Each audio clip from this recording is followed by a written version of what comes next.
अगर किसी परिवार की आमदनी लगातार कम होती जाए, सेविंग्स खत्म होने लगें, लोग बैंक छोड़कर रिश्तेदारों और साहूकारों से उधार लेने लगें और भविष्य को लेकर उनकी उम्मीदें भी टूटने लगें, तो क्या आप कहेंगे कि उस परिवार की आर्थिक हालत अच्छी है? आपका जवाब शायद ना में होगा। लेकिन यही रिपोर्ट आज भारत के गाँव की है और ये मैं नहीं कह रहा, ये कह रही है सरकार की अपनी संस्था नाबार्ड की ताज़ा rural economic conditions and sentiments survey. तो इस रिपोर्ट में जो बातें लिखी हैं, अगर आप उन्हें ध्यान से पढ़ेंगे तो समझ आएगा कि गांव की तस्वीर सरकारी भाषणों और वादों से काफ़ी अलग है। आज हम उसी रिपोर्ट को बिल्कुल आसान भाषा में समझेंगे। सबसे पहले जानते हैं कि आखिर ये रिपोर्ट क्या है। नाबार्ड यानी national bank for agriculture and rural development हर 2 महीने में गाँव के हजारों परिवारों से बात करता है। उनसे पूछता है आमदनी बढ़ी है या घटी है, खर्च कितना बढ़ा, बचत हुई या नहीं, कर्ज लिया तो किससे लिया, भविष्य को लेकर उम्मीद क्या है। यानी गांव की नब्ज टटोली जाती है। और जुलाई 2026 की रिपोर्ट का निष्कर्ष बहुत साफ और चिंतनीय है। गांव अभी चल तो रहा है लेकिन उसके हालात ठीक नहीं है। आइए सबसे पहले सबसे बड़े आंकड़े पर नज़र डालते हैं। रिपोर्ट कहती है कि सिर्फ 27.7% ग्रामीण परिवारों ने कहा कि पिछले 1 साल में उनकी आय बढ़ी है। सुनने में शायद सामान्य लगे, लेकिन जरा इसके पीछे के रिकॉर्ड देखते हैं। नवंबर 2025 में इसी सर्वे के दौरान 42.2% लोगों ने कहा था कि उनकी आय बढ़ी है। जनवरी 2026 में 39.3% लोगों ने भी यही बात कही थी। मार्च में 32%, मई में 29.6% और अब सिर्फ 27.7%। यानी गिरावट लगातार जारी है। ध्यान रखिए, ये पूरे सर्वे का सबसे खराब रिकॉर्ड है। मतलब गांव में पैसा आना धीमा पड़ गया है। यही सबसे बड़ा सवाल पैदा होता है। जब सरकार लगातार कह रही है कि हमारी अर्थव्यवस्था दुनिया में सबसे तेज दौड़ रही है, तो गांव इसमें पीछे क्यों है?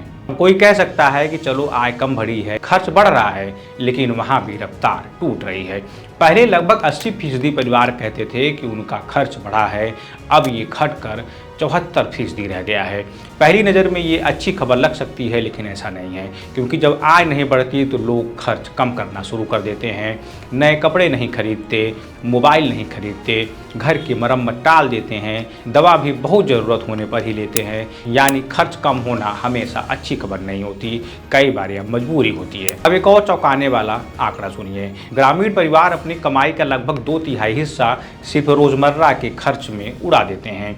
करीब 66% आय सीधे खाने पीने, बिजली, कपड़े, यात्रा और ज़रूरी ज़रूरतों में चली जाती है। सेविंग्स कितना है?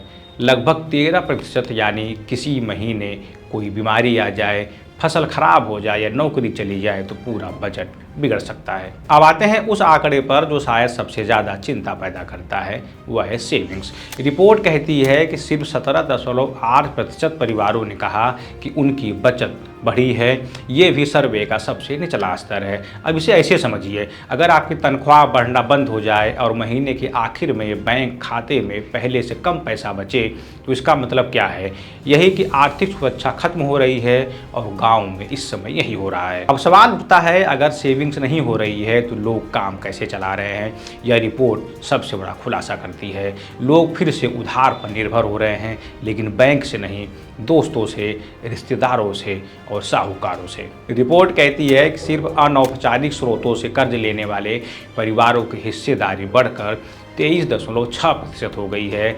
यानी गांव का आदमी बैंक से ज़्यादा भरोसा अपने रिश्तेदारों या साहूकारों पर कर रहा है। ये सवाल सरकार से पूछा जाना चाहिए। जब जनधन खाते खुले, जब बैंकिंग पहुंच गांव-गांव तक पहुंचाने का दावा हुआ, जब डिजिटल इंडिया की बात हुई, तो फिर लोग बैंक छोड़कर साहूकार के पास क्यों जा रहे हैं? क्या बैंक से कर्ज लेना आज भी इतना आसान नहीं हुआ, या किसान और मजदूर बैंक की शर्तें पूरी ही नहीं कर पा रहे हैं? अब एक और दिलचस्प बात, जो लोग अनौपचारिक कर्ज लेते हैं, उनमें से करीब 2/3 लोगों ने पैसा दोस्तों और रिश्तेदारों से लिया। यानी गांव की सामाजिक व्यवस्था अभी भी लोगों को संभाले हुए है। अगर यह सहारा भी खत्म हो गया तो हालात और गंभीर हो सकते हैं। अब भविष्य की बात करते हैं, क्योंकि अर्थव्यवस्था सिर्फ आज से नहीं चलती, उम्मीद से भी चलती है। लेकिन यहाँ भी तस्वीर अच्छी नहीं है। रिपोर्ट कहती है अगले 3 महीने में आय बढ़ने की उम्मीद रखने वाले लोगों की संख्या और अगले 1 साल में आय बेहतर होने की उम्मीद दोनों अपने सबसे निचले स्तर पर पहुँच गए हैं। यानी गाँव का आदमी कह रहा है आज मुश्किल है और कल भी आसान नहीं दिख रहा। ये किसी भी अर्थव्यवस्था के लिए खतरे की घंटी हो सकती है। अब बात महंगाई की करते हैं। लोगों को महसूस हो रहा है कि महंगाई फिर बढ़ रही है और अगले 1 साल में भी कीमतें ऊंचे रहने की आशंका है। लेकिन असली समस्या सिर्फ महंगाई नहीं है, समस्या है महंगाई के मुकाबले आय का नहीं बढ़ना। अगर आपकी आय 10% बढ़े और महंगाई 5% हो तो आप समझ जाएंगे, लेकिन अगर आय मुश्किल से बढ़े और महंगाई बनी रहे तो जेब खाली होना तय है। तो क्या रिपोर्ट में सब कुछ बुरा ही है? नहीं, एक अच्छी खबर भी है। गांव के लोगों ने सबसे ज़्यादा संतोष सड़क, शिक्षा और पीने के पानी जैसी सुविधाओं को लेकर जताया है। यानी इंफ्रास्ट्रक्चर में सुधार लोगों को दिख रहा है। लेकिन यहाँ भी सवाल यही है, क्या सिर्फ सड़क बन जाने से जेब भर जाती है? अगर सड़क शानदार हो लेकिन किसान की आय न बढ़े तो क्या गाँव समृद्ध कहलाएगा? सरकार अक्सर कहती है कि देश की जीडीपी तेज़ी से बढ़ रही है, अर्थव्यवस्था दुनिया की सबसे तेज़ी से बढ़ती अर्थव्यवस्था है।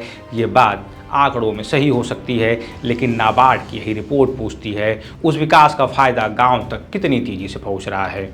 अगर आय बढ़ने वाले परिवार घट रहे हैं, सेविंग्स घट रही है, भविष्य की उम्मीद कमज़ोर हो रही है और लोग फिर से अनौपचारिक कर्ज की तरफ बढ़ रहे हैं, तो इसका मतलब यह है कि गांव की अर्थव्यवस्था को अभी और सहारे की ज़रूरत है। ये सरकार के लिए चेतावनी भी है और नीति बनाने वालों के लिए संदेश भी। अंत में इस पूरी रिपोर्ट से 5 बातें याद रखिए। पहली, ग्रामीण आय बढ़ने की रफ्तार सर्वे शुरू होने के बाद सबसे कमज़ोर हुई है। दूसरी, सेविंग्स रिकॉर्ड अपने निचले स्तर पर हैं। और तीसरी जो बड़ी बात है, लोग बैंक छोड़कर रिश्तेदारों और साहूकारों से ज़्यादा कर्ज लेने लगे हैं, जो चिंतनीय है। चौथी बात, भविष्य को लेकर ग्रामीणों का भरोसा कमज़ोर हुआ है। और 5वीं बात, सड़क और बुनियादी ढांचे में सुधार दिख रहा है। अब आप बताइए कि आपको लगता है कि गांव की सही तस्वीर वही है जो सरकारी विज्ञापनों में दिखाई जाती है, जो सरकारी दावों में दिखाई जाती है, या फिर नाबार्ड की यह रिपोर्ट कुछ और कहानी कह रही है? अपनी राय कमेंट में ज़रूर लिखिए और अगर वीडियो पसंद आया हो तो शेयर करिए, क्योंकि गाँव की असली अर्थव्यवस्था पर चर्चा बेहद ज़रूरी है।